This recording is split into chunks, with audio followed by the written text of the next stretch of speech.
কালিয়াচকে ঠুটিয়া ক্যানালে মাটি ভরাটের জেরে বিপর্যস্ত 5টি অঞ্চলের নিকাশি ব্যবস্থা। সমস্যায় এলাকার কৃষক, পলুপোকা, মাছ চাষি, আম ও লিচু চাষ। মালদা জেলার কালিয়াচকের পাশ দিয়ে বয়ে গেছে পাগলা নদীর ঠুটিয়া ক্যানাল। অতিবৃষ্টির সময় ওই নালা দিয়ে পাগলা নদীর জল বেরিয়ে বাংলাদেশের দিকে প্রবাহিত হয়। কিন্তু কয়েকদিন থেকে কালিয়াচকের মরুয়াবাটি কুঠি সংলগ্ন এলাকায় রাতের বেলায় ট্রাক্টর দিয়ে ক্যানাল ভরাটের কাজ চলছে। এর ফলে স্বাভাবিকভাবেই জল নিকাশির ক্ষেত্রেও সমস্যা দেখা দেবে, ভেঙে পড়বে নিকাশি ব্যবস্থা। কালিয়াচক 1 নম্বর ব্লকের বিএলআরও শৈবাল পাল জানান, খবর পাওয়ার সঙ্গে সঙ্গে ব্যবস্থা নেওয়ার জন্য বিষয়টি পুলিশকে জানানো হয়েছে।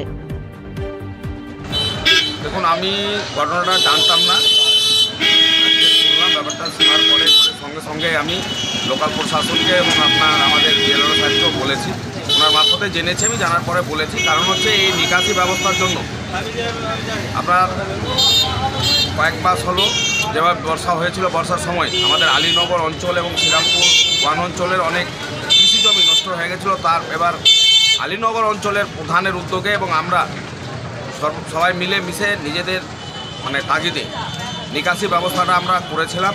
কাজে এক সময় এমনভাবে আবর্জনা ফেলে দিয়ে বন্ধ করা হয়েছিল, সেটা আমরা খুলেছি।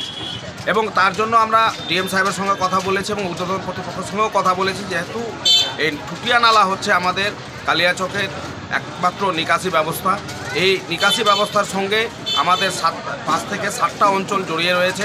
এই নিকাশি ব্যবস্থা যদি বন্ধ হয়ে যায় তাহলে আমাদের কালিয়াচকবাসীর অসুবিধার মধ্যে পড়বে। এবং আমি শোনার পরে আমি আমার ঊর্ধ্বতন কর্তৃপক্ষকে বলেছি, এটা আমরা আইনানুগ ব্যবস্থা নিচ্ছি। আমি যা দেখলাম, এই ঠুটিয়া ক্যানালে অবৈধভাবে কে বা কারা ওখানে মাটি ভরাট করছে। আমাদের যে ঠুটিয়া ক্যানাল এবং এই ক্যানালটা আপনার 4টা-5টা জিপির জনগণের এবং নিকাশি ব্যবস্থা, যদি এটা কোনো রকমভাবে বন্ধ হয়ে যায় তাহলে 4টা-5টা জিপি জনগণ আপনার লক্ষ লক্ষ মানুষ সমস্যায় পড়বে। ফলে আমি বলবো, কে ভরছে কে কোন অ্যান্টি সোশ্যালরা ভরছে জানি না, তবে প্রশাসনের কাছে অনুরোধ করব এটার একটা সুব্যবস্থা যেন করে।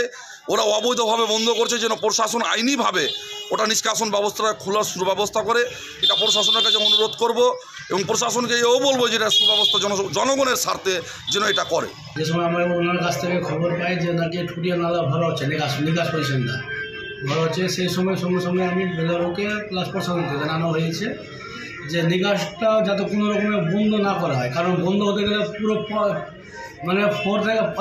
4 থেকে 5 জিপি, যেমন আলিপুর 1, আলিপুর 2, আলীনগর, শ্রীরামপুর 1, এগুলো যা সমস্যা, অনেক সমস্যা হয়ে পারে। কালিয়াচক 1 আছে, অনেক ক্ষতিগ্রস্ত হবে আর কি। সেই সময় আমি বিএলআরওকে বা প্রশাসনকে জানানো হয়েছে যাতে কোনো রকম বন্ধ করা না হয়। কাজ চলছে, ওটা ক্লিয়ার করে যাবে, নালাটা পুরোটা যেরকম ছিল সেভাবে করে দিবে, এরকম কথা হচ্ছে, চলছে কাজ, কথা দিকে কাজ আগাচ্ছে আর কি। কালিয়াচক থেকে সেনাউল হকের রিপোর্ট, উত্তরবঙ্গ সংবাদ।